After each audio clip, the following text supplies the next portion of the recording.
You saw the title. Does the grip on your driver actually matter? Not the swing, not the $500 club head, the grip. That worn rubber handle you have not thought about in years. Here is what I found.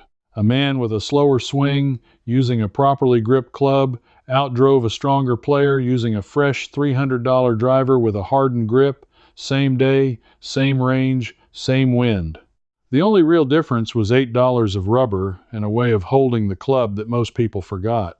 That way of holding it was written down over 100 years ago by a six-time champion, and then it quietly disappeared from the modern lesson. I pulled that thread all the way back to a 1905 instruction book I found in a box at an estate sale, and what I uncovered changed how I think about every club I own. You can test this yourself tonight with the exact driver sitting in your garage right now. Stay with me, because the piece that matters most comes near the end. Let me back up and tell you how this started. I was at an estate sale 2 towns over, the kind where everything smells like old paper and cedar. On a card table near the garage, under a pile of gardening magazines, there was a thin book with a cracked spine. The cover said The Complete Golfer. The name under it was Harry Vardon. I paid $1 for it, mostly because the pages were falling out, and I felt bad leaving it there. That $1 book is the reason I am talking to you right now. Because when I got home and started reading, I noticed something strange. Vardon spent almost no time on the swing itself. Page after page, he kept coming back to one thing: the hands, how they sit on the club, how hard they squeeze. He treated the grip like it was the whole secret, and everything else was just detail. And I thought, that cannot be right. Everybody today talks about swing speed and launch angle and shafts. Nobody talks about the grip. Nobody. So I started digging. And the deeper I went, the more I realized that we did not just stop talking about the grip by accident. There is a reason it got buried, and I will get to who benefited from that.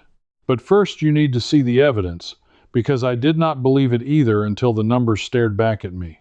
Let me start with the man himself, because his story is the first clue. Harry Vardon was born on the island of Jersey in 1870. He won the Open Championship 6 times, which is still the record more than a century later. Nobody has ever won it more. And here is the part that matters. In the 1890s, most golfers held the club with all 10 fingers on the grip, like you would hold a baseball bat or an axe. Vardon changed that. He took the little finger of his trailing hand and rested it in the gap between the first 2 fingers of his lead hand. He locked his hands together so they worked as one unit instead of 2 hands fighting each other. That grip is now called the Vardon grip or the overlapping grip. And here is the thing that stopped me cold. Somewhere around 90% of tour professionals today still use it, more than 120 years later. A method invented before cars were common is still the standard at the very top of the sport. Think about that. In a game where equipment gets redesigned every single year, where they spend millions on new materials, the way the best players hold the club has not changed since 1890-something. So, why did the grip stop being the first thing anyone teaches? That was my first real question, and it nagged at me for weeks, because when I learned to play, nobody sat me down and explained the grip. They handed me a club, told me to swing hard, and pointed me at the range. The whole focus was on power, on distance, on the club doing the work. And I bet it was the same for you. I bet no one ever spent 20 minutes on where your fingers actually go. But Vardon understood something the modern game forgot. He wrote that the grip is the only point where the player touches the club, the only connection. Everything you want that club to do, every ounce of speed, every degree of face angle, has to travel through your hands. If that connection is wrong, nothing downstream can fix it. You can have the most expensive driver ever built, and if your hands are wrong on the grip, you have thrown that money away. That was the first piece falling into place. But it opened a much bigger question. If the grip is that important, then how you hold it must matter just as much as where. And that is where I found something that genuinely shocked me. I want to tell you about grip pressure, because this is where the mystery gets strange. There is a famous line from Sam Snead, who won more professional tournaments than anyone in the history of the game, 165 of them. Snead said you should hold the club like you were holding a baby bird, firm enough that it cannot fly away, soft enough that you do not crush it. For decades I thought that was just a folksy saying, the kind of thing an old-timer says to sound wise. I did not think there was anything real behind it. I was wrong. There is hard science behind it, and the numbers are bigger than I expected. When you squeeze the club too tight, you do not just tense your fingers. The tension travels up. It locks your wrists, it tightens your forearms, it stiffens your shoulders, and a stiff, tense arm cannot move fast. Muscle that is already clenched has nowhere left to go. Speed in a golf swing comes from the club releasing, from the wrists unhinging late and whipping the head through. If your grip is a death grip, that whip never happens. You have jammed the hinge shut.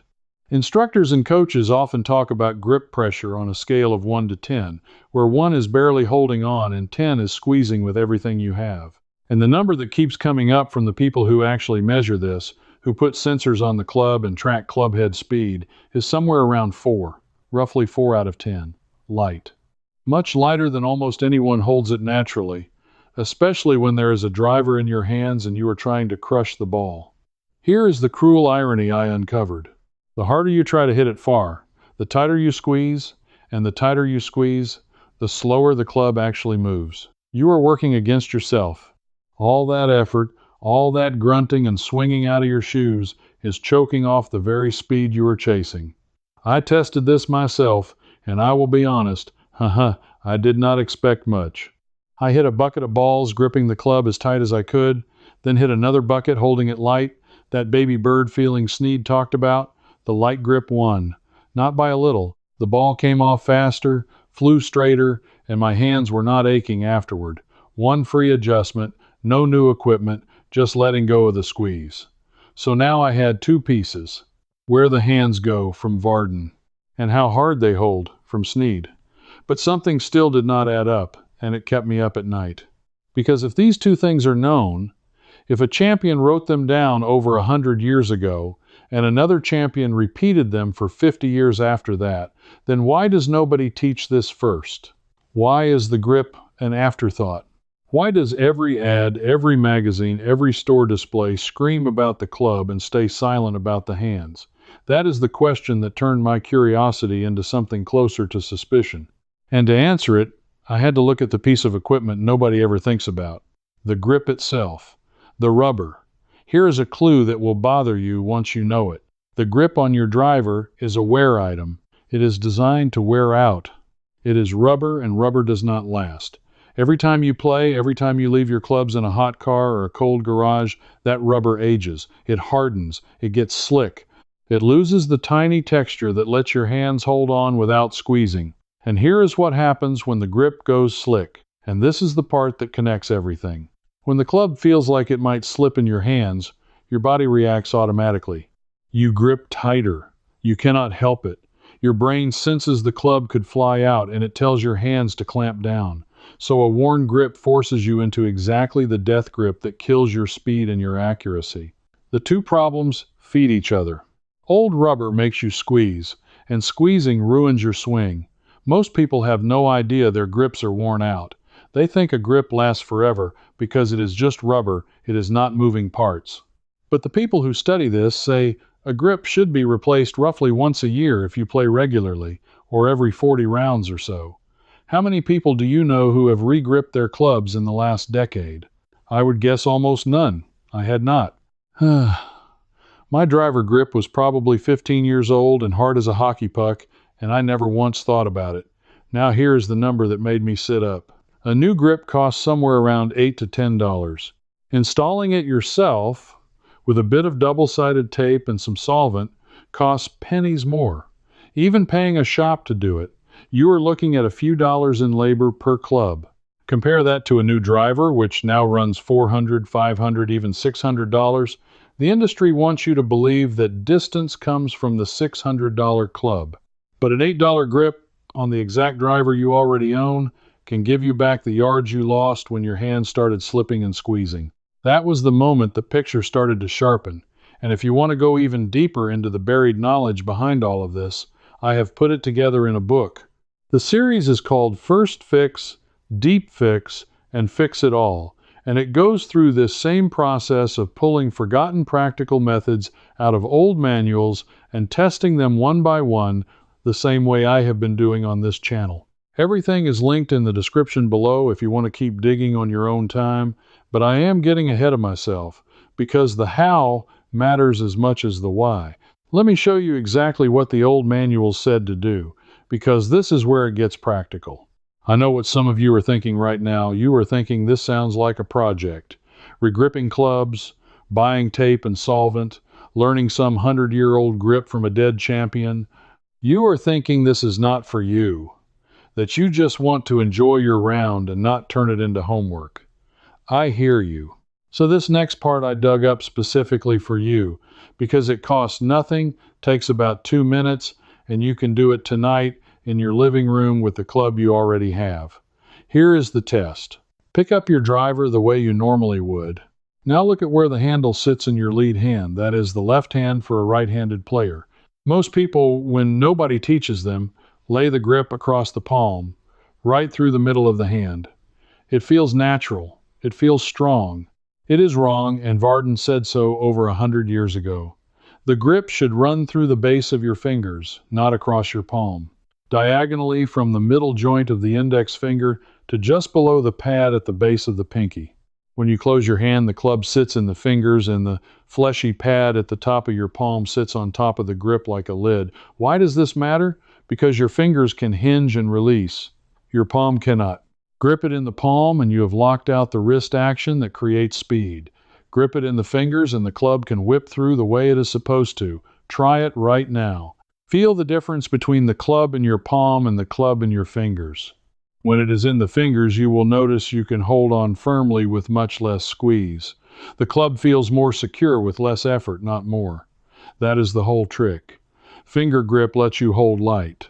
Palm grip forces you to hold tight. And you just fixed it for free, standing in your own home with nothing but the driver you already own. There is one more free check while you are standing there. Look down at your hands on the club and count how many knuckles you can see on your lead hand. If you see 2, maybe 3 knuckles, you are in good shape. If you can only see 1 or none, your hand has rolled too far under and you will fight a weak, sliced shot all day. Rotate that hand slightly to the right until you see those 2 knuckles. This is called a stronger grip position, and it does not mean squeezing harder. It just means your hand is turned into a spot where the club face can square up naturally. 2 free adjustments, both from the same old book, both costing nothing. Now, if you want to take the next step and actually replace that hardened grip, I will tell you how simple it is. Because I was scared of it too, and it turned out to be nothing. You need 3 things: a new grip, a roll of double-sided grip tape, and a little grip solvent, though even mineral spirits or lighter fluid will do in a pinch, and some folks swear by plain soapy water. You peel the old grip off with a hook blade or a utility knife. You strip the old tape off the shaft, you wrap the new tape around the shaft, you pour a little solvent inside the new grip and over the tape so it is slippery. Then you slide the new grip on, line up the pattern, and let it dry for an hour or 2. That is it. The solvent makes the tape slick for about 60 seconds so you can slide the grip into place, then it evaporates and the tape grabs and holds forever. The whole thing takes maybe 10 minutes per club the first time and 5 minutes once you have done a couple. I did my whole set for less than the cost of 1 sleeve of premium golf balls, and the difference in how the club felt in my hands was not subtle. Fresh rubber, tacky and grippy, meant I could hold on light, the way Sneed said, without any fear of the club moving. The old hardened grip had been quietly making me squeeze for years, and I never knew it. But here is where the mystery gets its teeth. Because I kept asking, if this is so cheap and so effective, why did it vanish from the conversation? And the answer I found is not comfortable. Go back to the middle of the last century. Ben Hogan, one of the greatest ball strikers who ever lived, wrote a book in 1957 called 5 Lessons, The Modern Fundamentals of Golf. It has sold millions of copies and it is still in print today. And do you know what the very first lesson is? Not the swing, not power, not the follow-through. The grip. Hogan devoted the entire opening chapter to how the hands sit on the club, down to the pressure of individual fingers. He said the middle two fingers of the trailing hand should feel the most pressure, and the thumb and forefinger should feel almost none. That level of detail, that is how important the men who actually won considered the grip to be. So in 1957, the grip was still lesson number one. Somewhere between then and now, it slid all the way down the list until it fell off entirely. What changed? The equipment business changed. Think about what happens as the years roll on. Club makers discover that new technology sells: a new alloy, a bigger head, a lighter shaft, a spring-like face. Every one of these is a story you can put on a store shelf and charge $400 for. And every one of them points your attention at the club, away from your hands. You cannot sell a man a new pair of hands. You cannot patent the way Harry Vardon overlapped his little finger in 1890. There is no profit in telling a golfer that his real problem is free to fix. So the free fix got quieter and quieter, and the expensive fix got louder and louder, until an entire generation of players believe that distance is something you buy, not something you already have in your hands. I am not saying anyone sat in a room and plotted to erase the grip. I am saying that when the money all flows one direction, the knowledge that does not make money tends to get forgotten. Nobody had to bury it. They just stopped watering it, and it dried up on its own, the same way an old grip dries up on the shaft. And that brings me to the thing I have been holding back, the piece at the bottom of all this, because in the middle of my digging, in an old instruction manual from the 1940s, I found a test, a way to measure whether your grip and your grip pressure are actually helping you or quietly robbing you. And it does not require a launch monitor, a coach, or a single dollar. It requires a rubber band, or if you do not have one, a piece of string. Let me tell you where it came from, because the source is the whole point. The man was Percy Boomer, an Englishman who taught golf in France between the wars at a club near Paris to some of the wealthiest and best players in Europe. He wrote a book in 1942 called On Learning Golf.